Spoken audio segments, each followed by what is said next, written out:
were things I was hearing at the time, so that worked out. Oh yeah, You know? that's usually about this time is when in the 90s is when I was starting to buy new music.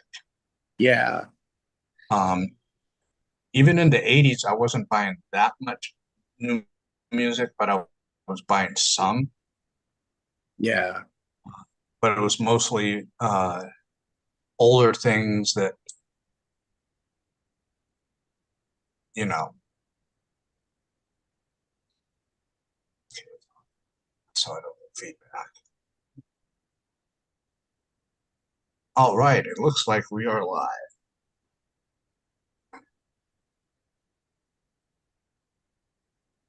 Well, we were.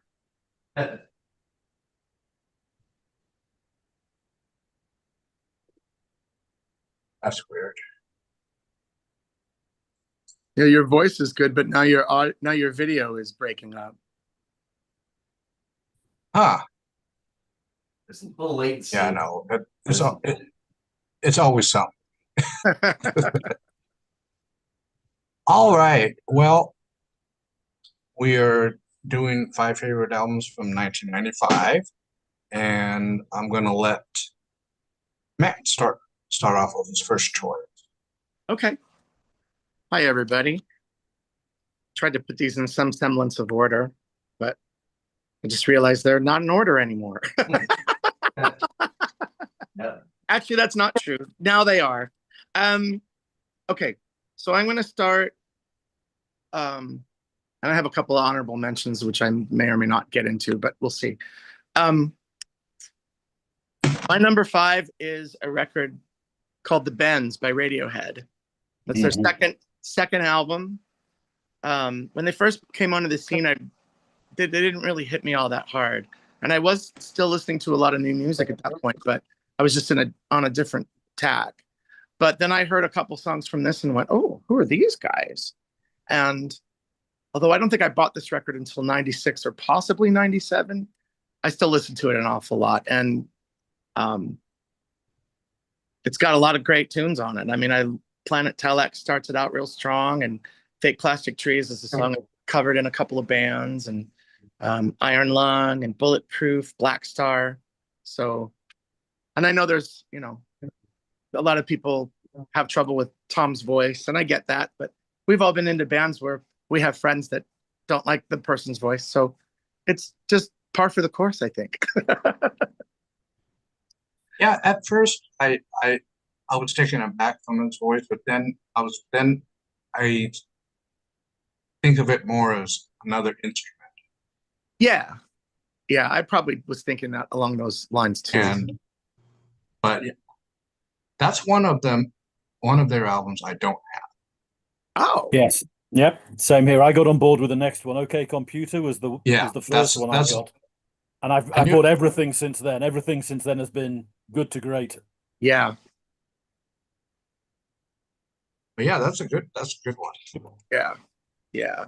You can kind of get a sense that they're heading towards what they wound up doing on Computer on this record. I didn't really get that when I heard the first record, Pablo Honey. I didn't really get that vibe that at that time. Now that much more of a kind of a straight up rock / that's an indie rock album, isn't it? Yeah, I think so. I did buy that when it came out. Oh, okay. But after a while of listening to it, I sold it back to the CD shop. I was like, why not? It just was, I don't know, it was just sounds too much like a lot of other bands at the time. And that's why I kind of liked when they went with OK Computer. They didn't sound like really anybody at the time. Yeah. Yeah. Agreed. Cool. All right, you're up, Ian. Okay. 90, as I said, 95, I was not really in a record buying position. So all of the albums I have here are things I discovered much later when I dived into buying a lot of music. It's still a pretty sparse year for me in terms of my full collection, in terms of what I've got. That sort of mid-90s period was pretty quiet for me, but I've dug out 5 which I like quite a lot, so I'll go through those. I have got none of my CDs around as media. They're all in a 40-foot container sitting outside our house at the moment, so I can't retrieve anything. So I'm going with pictures. So the first one I'm doing is my number 5 is Caveman Hue Score. Self-titled album, one-off project from the British bassist Hugh Hopper, who was in Soft Machine. Is probably where he's best known from. He played with a trio from west coast of the USA, band called, oh, what the heck were they called? Caveman Shoe Store was the name of the band. Notable in that lineup is Elaine DeFalco, who is from Thinking Plague, and I've got a lot of Thinking Plague music, so I know her from the Thinking Plague side, with another couple of guys within the band. So it's jazzy, it's fairly avant, it's more on the fusiony side than a lot of the sort of industrial jazz I'm listening to. But yeah, it's a pretty strong album from Hugh Hopper, who dived around all over the place once he left Soft Machine. He's on all sorts of different projects. But that's my number 5, Caveman Hue Score. Cool. So, so this album for me is it's more about the band. This album might be my least favorite album. It's their debut album, I believe. It's Shadow Galleries, Carved in Stone. Let's see. Oh yeah, show that a little bit. Maybe get a little clear like that. And so I love this band, and when I heard the first track, which I have to think of what it is now, I just lost it. It is Cliffhanger. I'm like, wow, this is amazing, kind of interesting groove. I hadn't heard Dream Theater yet, so it was my first kind of foray into progressive metal. That wasn't Operation Mindcrime, really. So I thought this band was amazing. Mike Baker was a great singer. Warnkamp had a lot of composer credits. I had no idea. He only plays he only plays typically one instrument in Shadow Gallery. But when I saw them live, I loved the band so much. I went to a place called The Peel at something upon Thames. I can't remember what city I was in. Kingston upon Thames. Thank you. And I saw this band. I flew across the ocean to see this band, and this is one of the reasons why this album here. Wow. So I will tell you, I think they're great. They kind of broke up without announcing a breakup. Even though Mike Baker died, they got a guy named Brian Ashland to sing, and they put out one more album, and they just kind of faded away. And I always hope that they do something else, but. Gary Warnkamp has done a couple other things, like he did something called ZW, which is Zander Warnkamp, Mark Zander, you may know from Armored Saint and other things that he does. And I'm trying to think if I can remember something else he did. He did, but I can't remember the name of the album. It was on Prog Rock Records and put out by the person that owned the progrock.com before I owned them. So yeah, check out Shadow Gallery if you like the metal stuff. Okay, cool. Weren't they on? They were on Magna Carta, right? They were, yeah, but that's true. They were one of the few bands on Magna Carta that actually was interesting. Right. I mean, because the rest of them kind of sound. I heard there was a lot of them that were just the label grabbed different people from different bands and put them together to do something, and then you remember all those tribute albums that they did. Right. I want to say a half a dozen of them. There was quite a few, yeah. I mean, the best ones were the Yes one and the Genesis one. You're talking about Supper's Ready? Genesis one. That was Magna Carta. I didn't realize that. It was. And Tales from Yesterday was the Yes one. Okay. Magna Carta. And I think the Rush one too, if I'm not mistaken. But gotcha. Yeah. Oops. Lost my phone there. Hello, we're back. Sorry. That was a good one. What else you got there? What do you got first, Ron? Yeah, what you got, Ron? All right. For my first one, I'm gonna go to a band that came from Seattle, Alice in Chains. Oh, yeah. This is their self-titled, also known as the Tripod album. And also this was the last one with Lane Staley. You can see a little difference between the first two had a lot of Lane more in the front. Now it was like almost felt like it was a 50-50 between him and Jerry. Which even if they didn't replace Lane, they could have gone on as a trio with Jerry singing, and because if you close your eyes and you listen, you hear a lot of it was him too. Yeah. Even on the first two albums.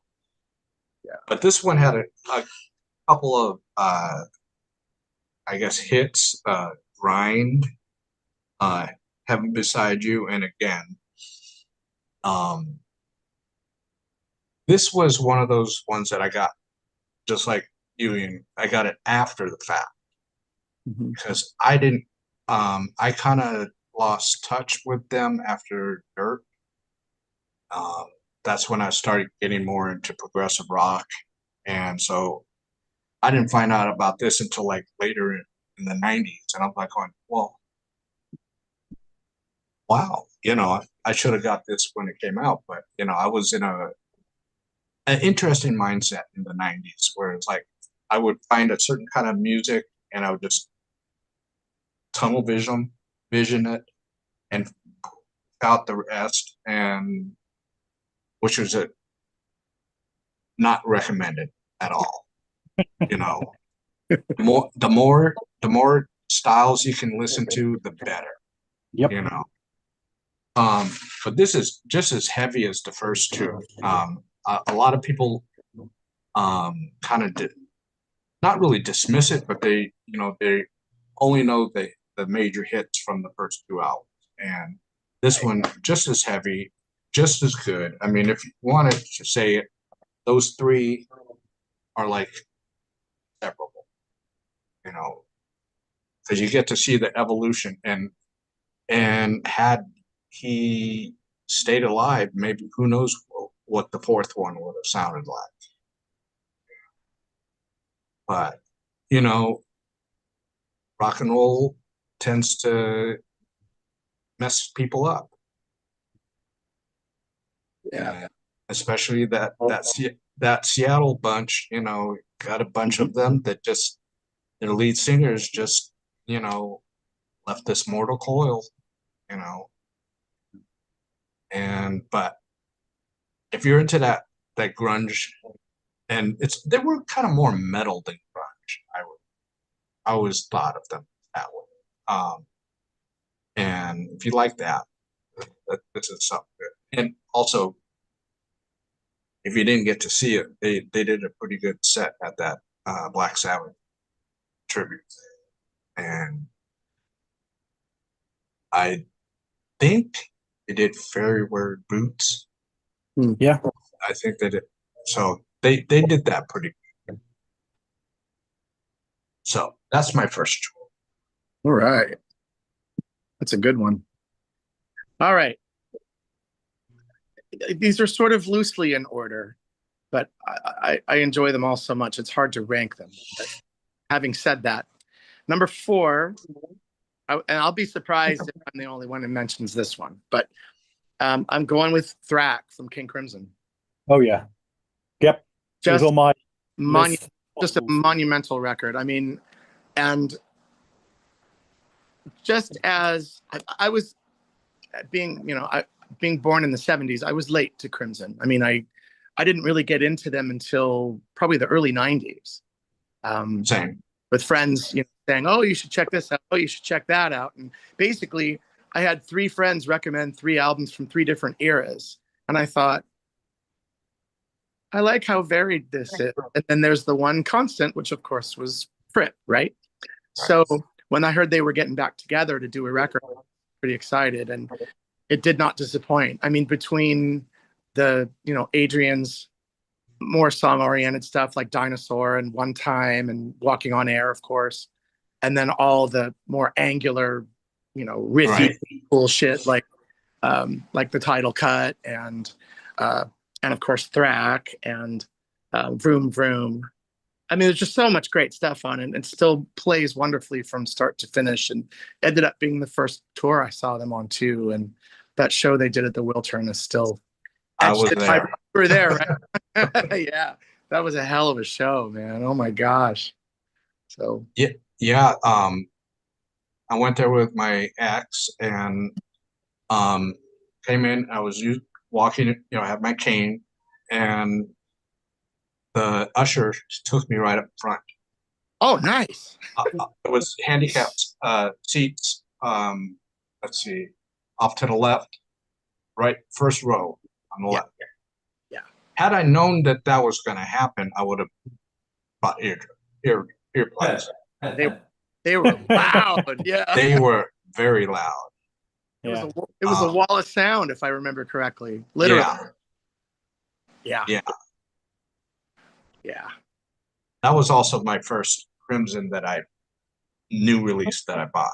I mean, just like you, when I was working at the record store, I at the time all I was listening to was thrash metal, and the manager was so getting annoyed. He says, "Okay," he says, "I'm gonna put on something I think you might like," and he put on Red. Oh yeah. And I told him, I said, well, I said, you know what? I said, that now belongs to me. Oh, at the end of the last call before we close off the register, I'm buying it, and then I just went down that Crimson rabbit hole. And incidentally, they're working on a new album. Yes. kind of, sort of. If you've, I don't know if it's going to be full length. The guy who works with Fripp was kind of trying to play it down a bit this week because it got played up a bit. It got played up a bit more than it should have probably. Oh, okay. We'll see what actually happens. I saw that too. Yeah. Well, I'm sure he probably doesn't want to tour. I can't imagine he will tour it. Yeah. But unless they do something like they play one venue and play a few nights in one place. But I don't think he's not doing like a 40 city world tour again. No, that's too much. That's out. Yeah. Yeah. Cap. Cool. But yeah, would like some new music. Good Considering choice. their last new album was 2003, it would be nice to have some new music from Crimson. Yeah. It certainly seems like they want to do more. Yeah. Like they have the capability to do it. Oh yeah, I think so. They actually follow through. It seemed like is why he kind of wanted to cool the jets on it. Yeah. Makes sense. Yeah. Yeah. Okay. My second one, I'm going to go with the band Ujesmi Doma, who are a Czechoslovakian. It was Czechoslovakia at the time they formed. Now Czechia, I suppose. They're a Czech avant punk band formed in 1985. Nice. This album is Fairy Tales in Needland. I'm not going to try and butcher the Czech name of the album because I've got no chance at all of pronouncing it.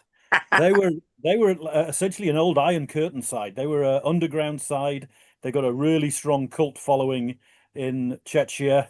Don't play out very often. Well, they do. They tour small venues quite regularly. So they've actually been through the States quite a lot. I saw them last year in an art gallery in Rhode Island with about 30 people there and put on a hell of a show. I also saw them at the Rock and Opposition Festival in France, where they played obviously to a full venue because it was a festival setting. But yeah, they're one of those hardworking, interesting punk bands. Lots of very edgy, very angular, but lots of interesting punky, rocky stuff going on as well. They've got a long history going back a long way. Don't do many bad albums. Most of it's pretty rock solid. You can rely on. This is actually one of their better albums. I put it probably in their top 2 or 3 albums. So Fairy Tales in Needland, if you're looking for Ujesmi Doma, which you will find at the end of the U's. Their name is UZ. So look on any prog site at the end of the U's, you'll find them sitting there. Thank you for that. Yes, that's helpful. Just go to V and then go up 1. Yeah. Yes, exactly. So that's how I find my records. Okay. For my second one, I'm going with another band. Okay, I fudged the year maybe. I'm looking at it a little bit more closely now. It's called Royal Hunt. They're from Russia, Oh, sort yeah. of. And they released it at the end of '94, but only in Russia and Japan. And then Rondell Records got it. And my version that I have, the metadata says '95.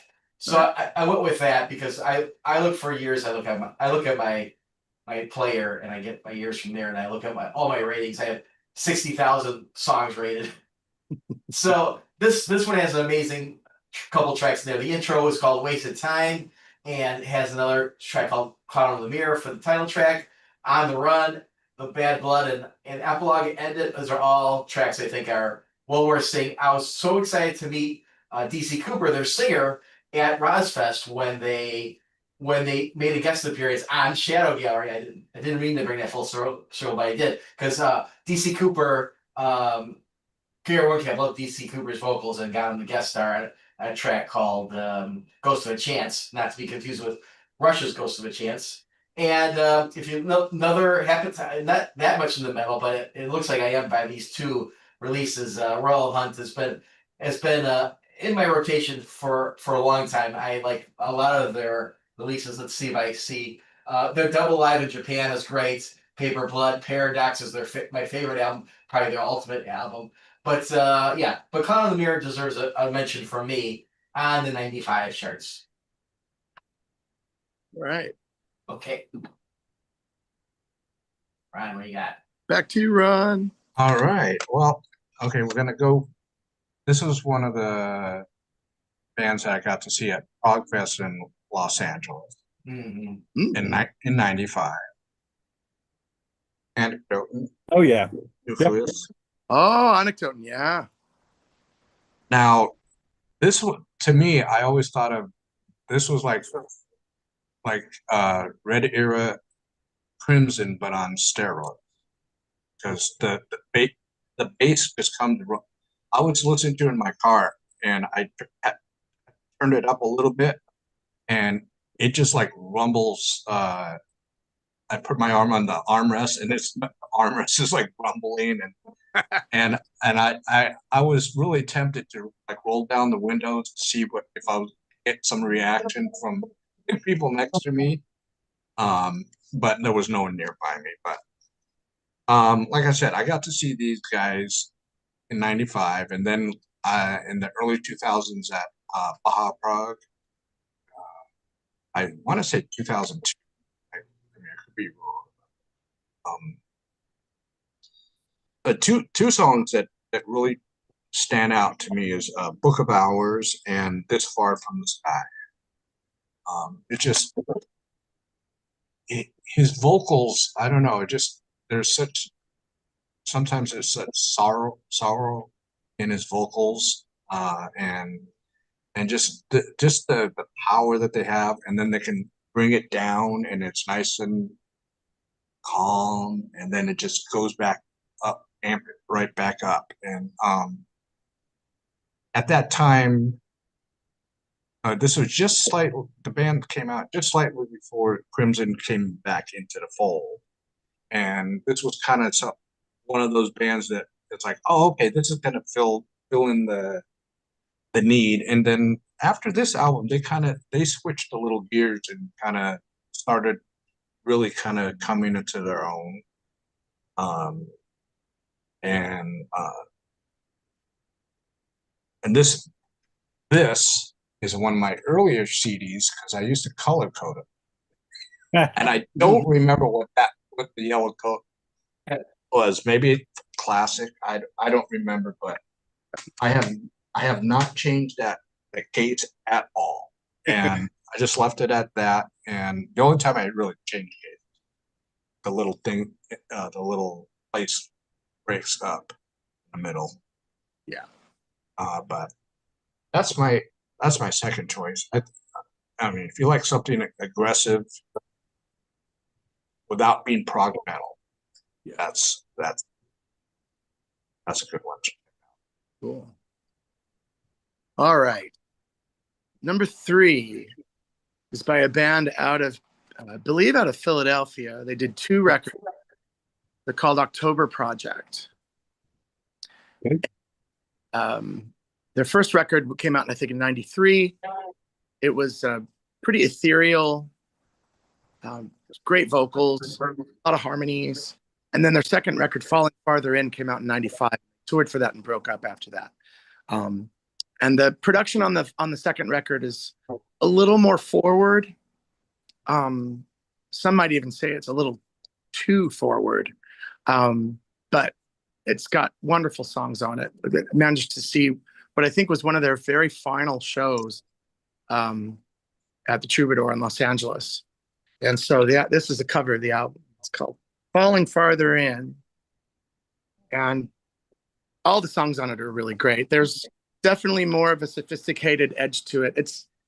It's not rock music. It's not pop music. It's some other beast entirely, but there's a lot of different elements that work in here. And it flows really well together just as a record from top to bottom. The songs are lovely. The vocals are incredible. They were a great band. They just didn't last more than 2 records though. As that happens, so. Right. Okay, my number 3 is going to be Simon Steensland, the Zombie Hunter.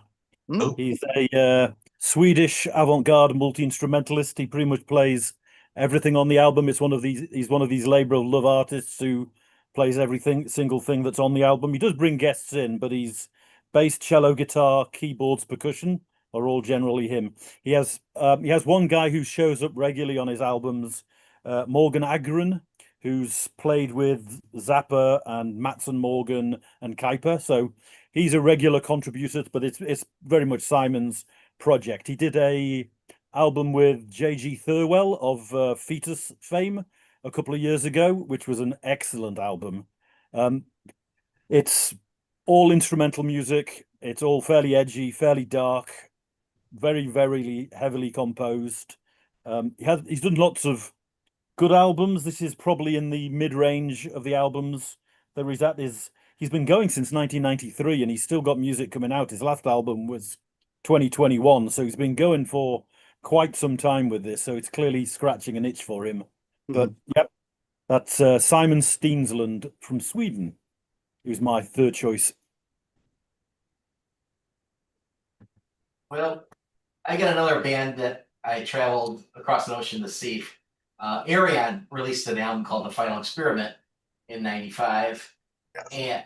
And it was the second album I found of theirs. I went backwards after I got into Electric Castle, and just another great album. It was interesting because I had never seen an album that was released like back then. Not only did CD players cost $400, but you could actually skip to a section of a song. What would you call it in classical music? A movement. So yeah. This album was tracked with movements in mind, and so you could kind of get to the other portions of the songs. And I really enjoyed Arion. I certainly Electric Castle probably is my favorite, and that's what I went to see in its entirety when I went to see them the first time I should say. I went 4 times to see this band in Tilburg.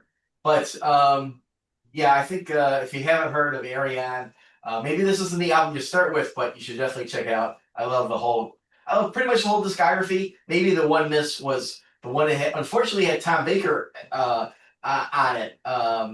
So which was really exciting for he's a big Doctor Who fan. I'm a big Doctor Who fan. He has a song in Star One called State Your Controls, which is about Doctor Who. And so he was really excited to have him on the thing, and he got John Delancey to play a role live. So oh wow, which people know from Star Trek as Q. So anyhow, big sci-fi fan. It helps cement for me that sci-fi and prog go together. And if you want to listen to, if you thought Mission Control was not a musical thing, well, there's at least 40 songs with Mission Control samples in it. So definitely check out progressive rock and the ties into science fiction. That's what I got there for you. That's good. Yeah. All right. My third one, another one that I got to see in LA. Echoland as Oh, a yeah. whole.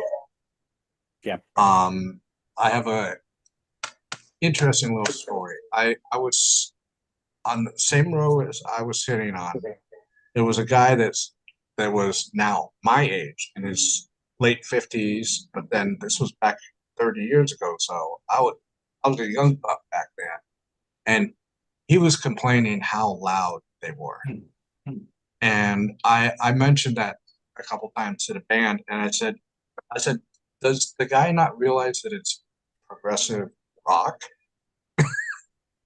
It's not, if he wanted to go, if he didn't want that kind of music, he should have gone to an orchestra or symphony or something. Go to a But jazz show. Right. But this was an interesting album because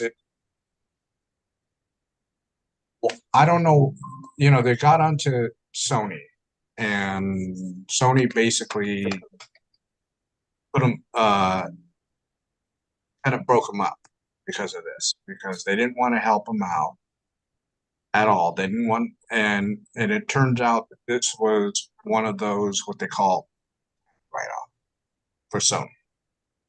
They needed to write off some money, so they hired this band that it was hard to really classify. Was it rock? Was it pop? What was it? Because at some instances it had kind of an alternative feel, and some it had a very melodic feel, so they didn't really know how to market it. I believe that the band, in hindsight, which is they never signed to Sony, Yeah.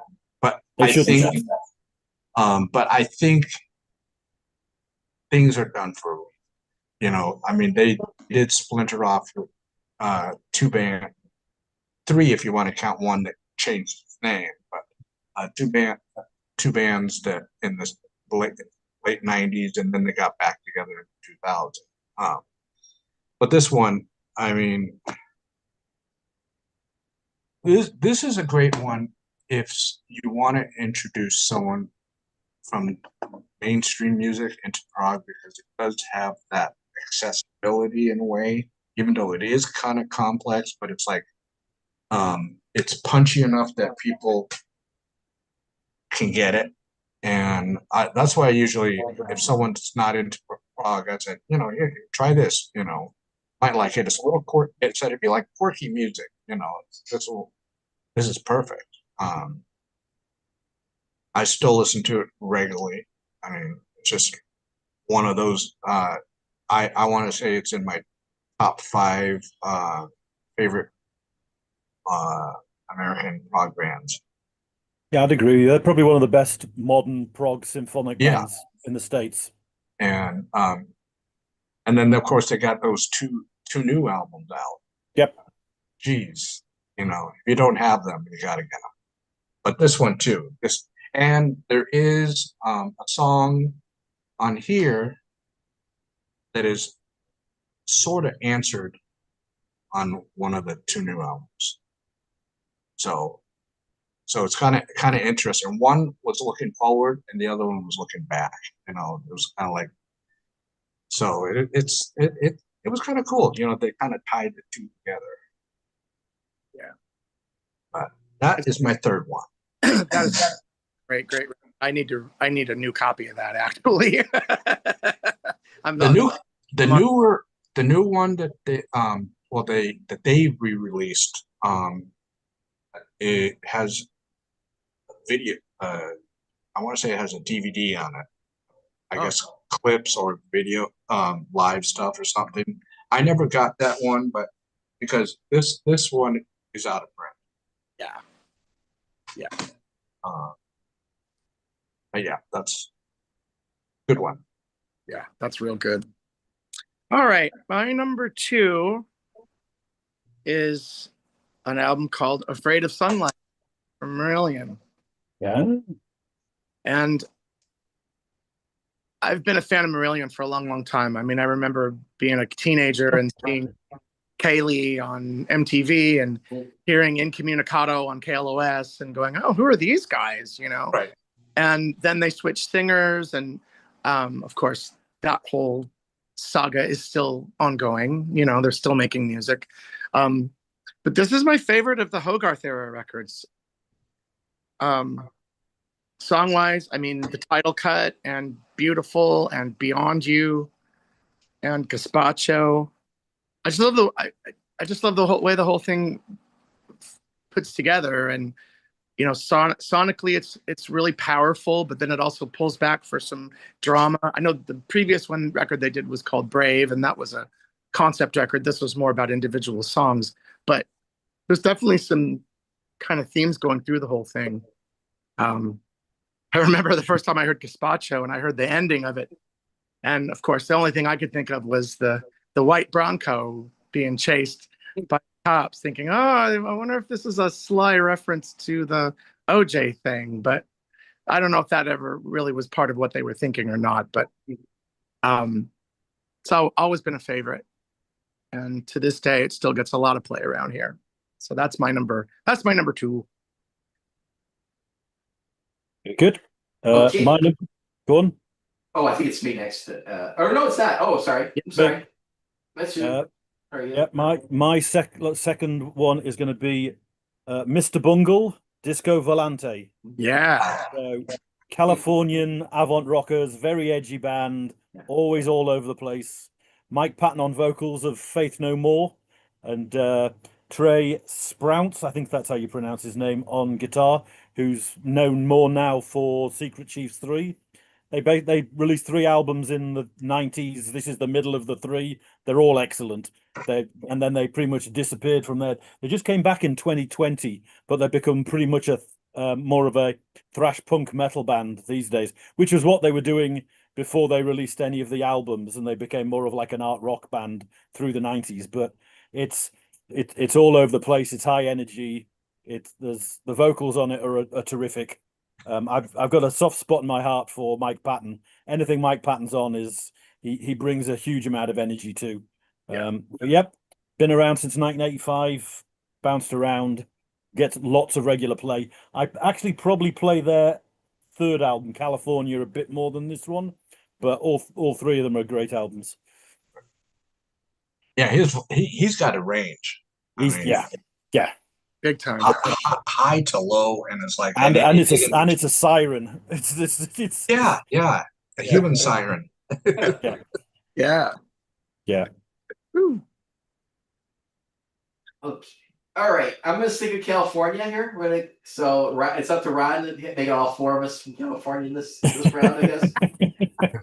I don't think Marillion aren't from California. Oh, is it really? That's right. That's right. No. Right. I don't even think they tour California, but I have this band Enchant that I found out much later, maybe 10 years later, but they had this album which is called Blueprint of the World. I guess I'll show it here real quick. Enchant.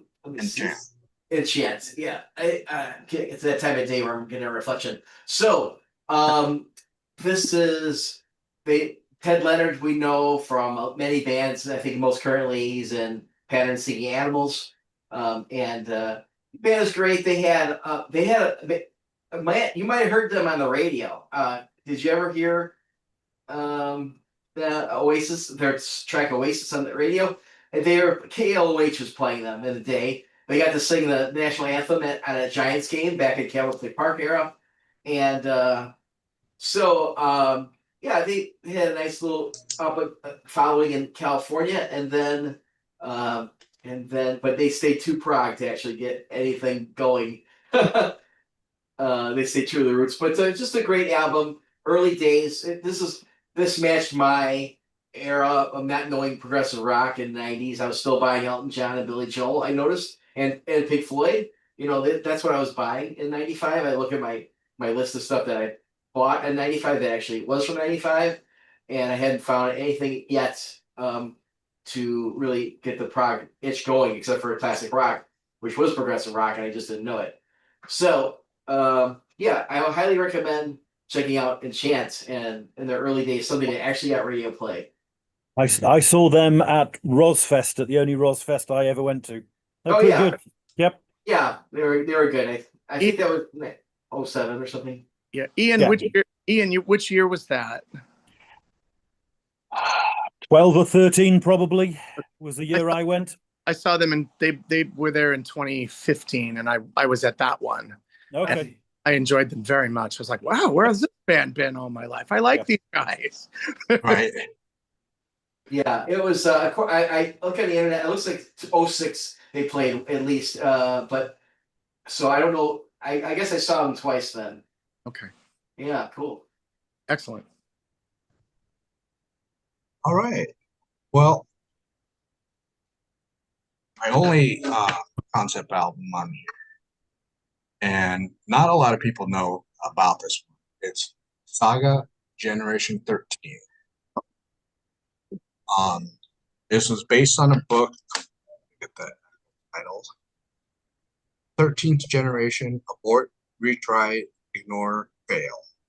And the book basically says people that were born between 1961 and 1981 are America's 13th generation from the Revolution. Okay. Oh, Interesting. it is kind of a very vague concept with that. I mean, you really got to pay attention to it, but it's like,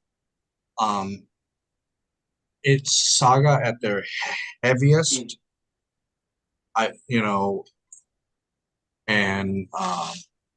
And also, I mean, I found this out. I got it originally. I got it on cassette, and it was a cutout. And I was like going, well, I know Saga from that song On the Loose. So I was like going, is this the same band? And then I listened to the singer, and I said, yeah, it's the same one. And they put out on their label, well, not on their label, but the reissue, and it has like a live track at the end. And again, people that love concept albums, this is one.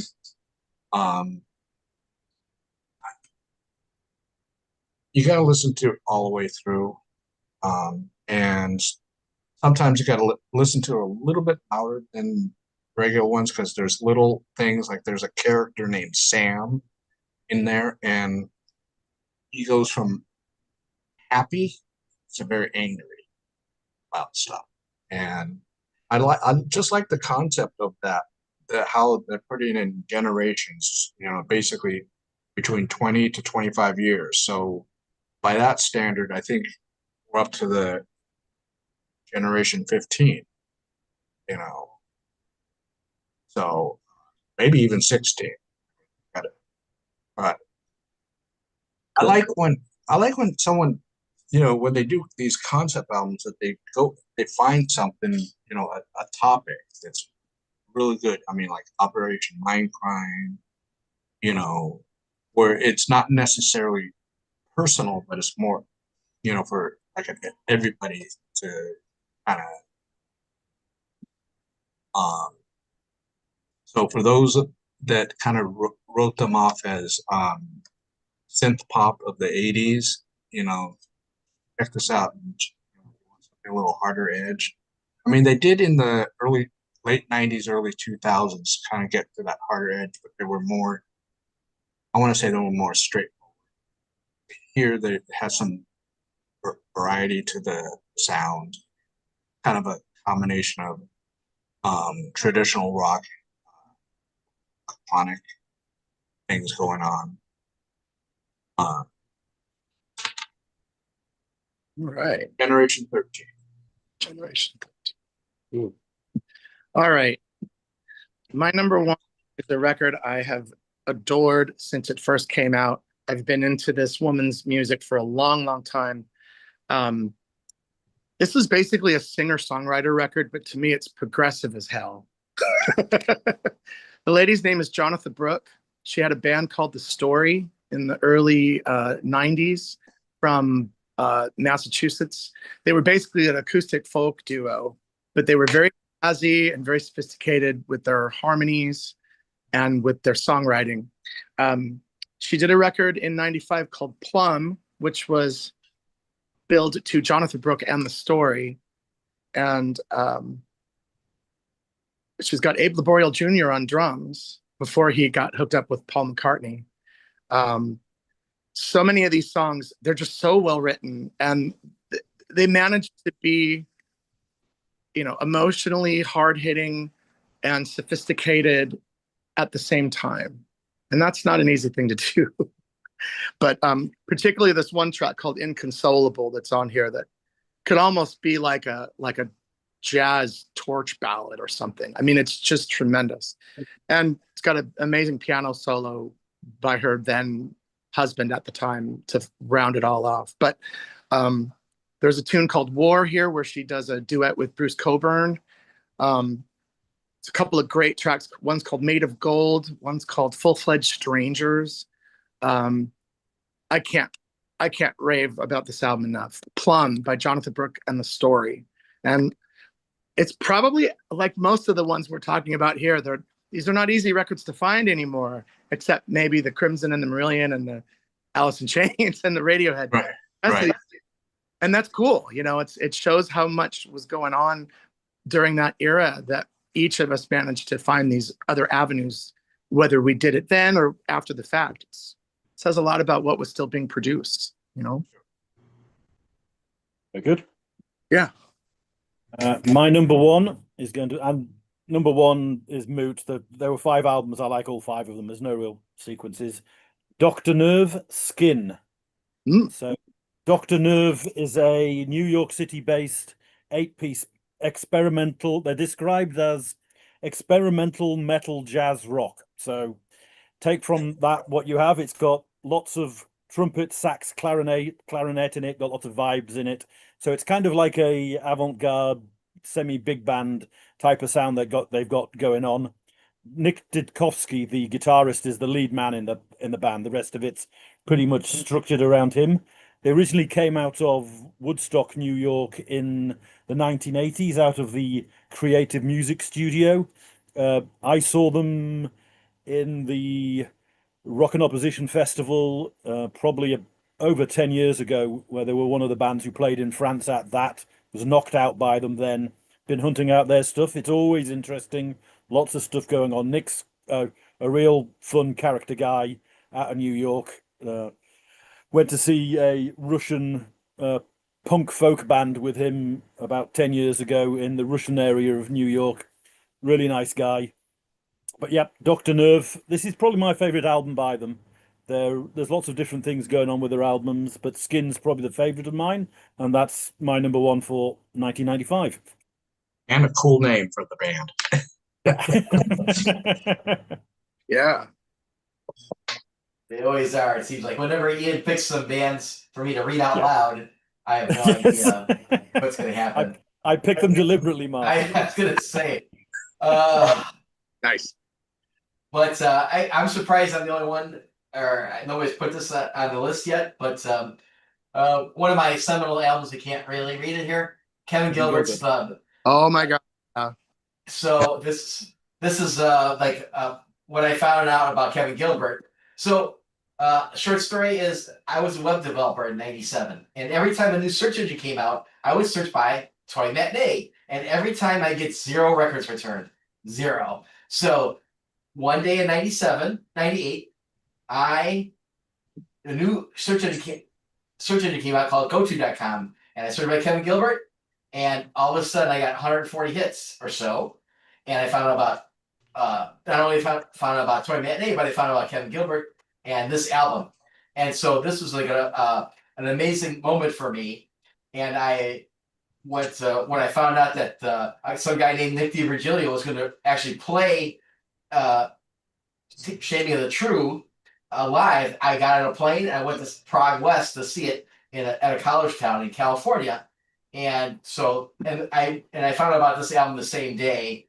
And actually earlier because Shaming hadn't come out yet because he was dead already, and it took a long time for Nick DiVirgilio to put it together. This had come out, and then a live version at Troubadour, which Matt mentioned Troubadour earlier. Oh yeah. And I just thought it was amazing. I was like, oh my god, something as good as Toy Matinee, Thud. And I think everybody should check it out. Yeah, it's a good crossover album for those people looking for a gateway album in the progressive rock. Oh yeah, there you go. The Cashmere insert. Yep, and the Cashmere cover is great. Yeah, I got it too. Oh yeah, there you go. Yeah, I stuck it. I don't think it. I think it was stuck like that when it. Yeah, it was. It was like that. It was on the inside. I think it was small enough to be on the inside of the jewel case. if I Yeah. remember Yeah, correctly.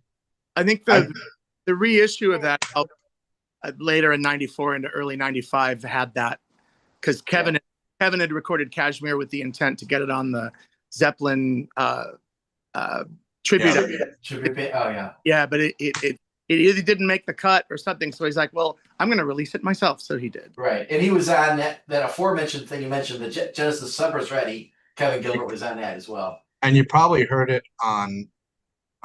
Matt probably heard it on KLOS. I did, because Mark Yeah, big fans and they used to play it. Yeah. Yeah, that.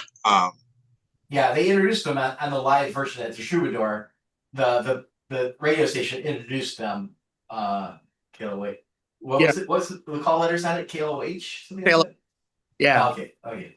Yeah. Yeah, I had remembered at PogFest '94 there was people were talking about it, and I was like going, okay, so that stuck in my head. So when I went to the record store and I saw that, I said, okay, I hope this is the same Kevin Gilbert that they were talking about.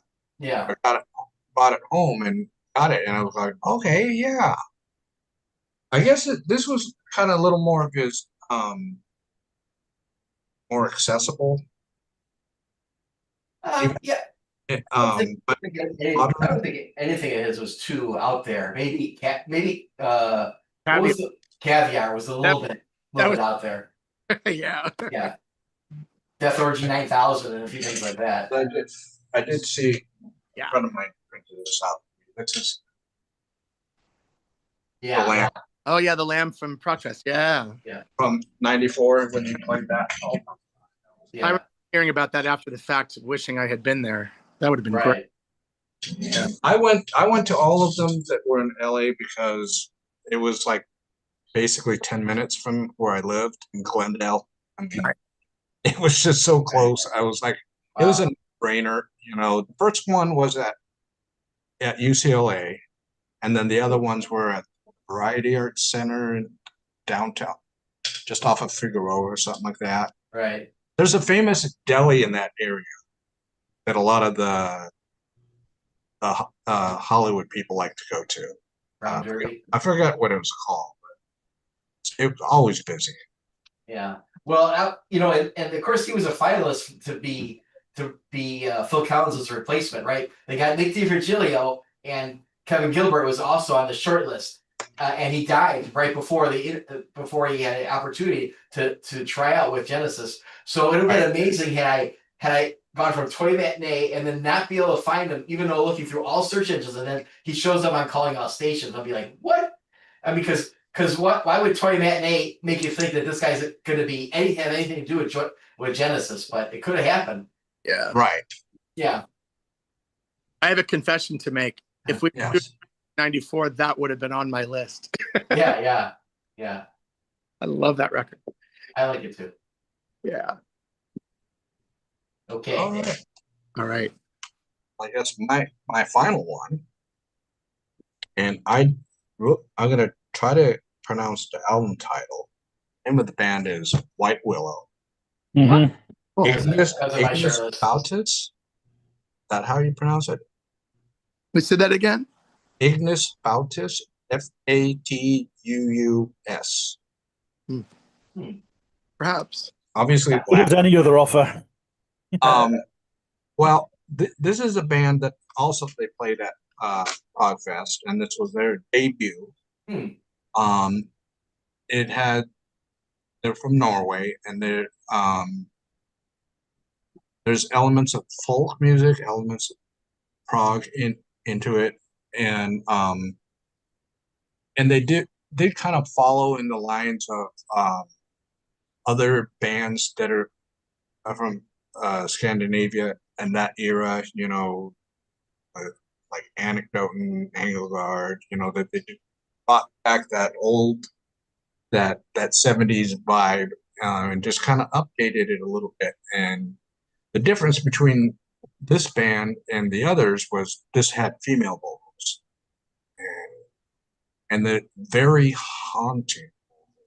It's like, all I can think of is, for some reason, because I'm into movies, is Hammer horror.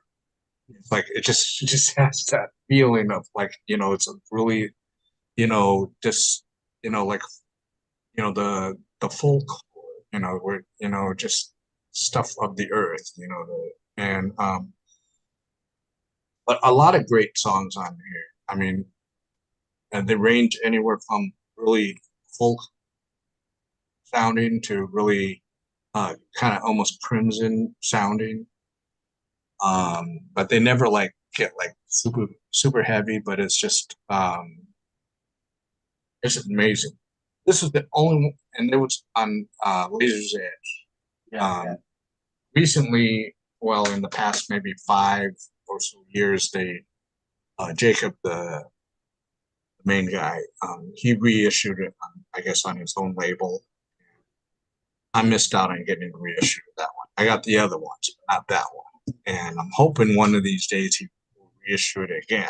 I mean, I was hoping maybe since it's 30th anniversary, maybe, Yeah.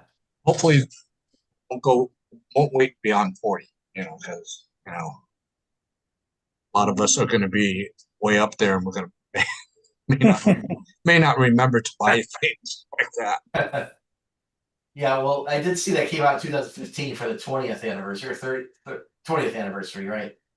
So, and they've been around for a while. They're great. Could consistently come out with good stuff. Oh yeah. And I know Ken's very proud of them, the guy that owns Yeah. Edge. Yeah. I think that's one of his favorite bands that he's. Yeah. And to see them live, I mean, I think that's it.